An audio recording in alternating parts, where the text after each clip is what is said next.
Magandang umaga, ngayon po'y araw ng Huwebes, May 30, 2024, update po muli sa lagay ng panahon. Ayon po sa Pag-asa, opisyal nang idineklara ng ahensya ang pagsisimula ng panahon ng tag-ulan o rainy season sa ating bansa. La Nina, posibleng mararanasan sa Hulyo, Agosto at Setyembre taong 2024. Sa ngayon, apektado pa rin po ng southwesterly wind flow ang western section ng ating bansa.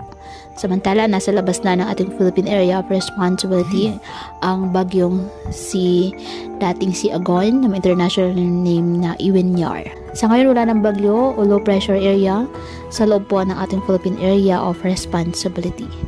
Ngayong araw, asahan ang maulap na halangitan na may kalat-kalat na pagulan na thunderstorm sa Metro Manila, Ilocos Region, Central Luzon, Calabarzon, Mimaropa, Western Visayas, Zamboanga Peninsula, Basilan, Sulu at Tawi-Tawi. Ang Batanes at Babuyan Islands, asahan ang maulap na halangitan na may kalat-kalat na pagulan at thunderstorms dahil naman sa frontal system.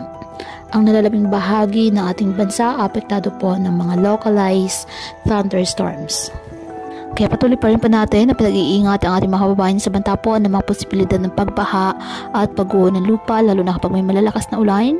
At ugaliin po na magdala palagi ng payong o kahit anong panangga sa ulan sa tuwing lalabas po ng ating mga tahanan. At yan po muna ang update sa lagay ng panahon ngayong araw. Muli, patuloy po tayo na mag-ingat at palaging tandaan, God loves you. Stay safe and God bless.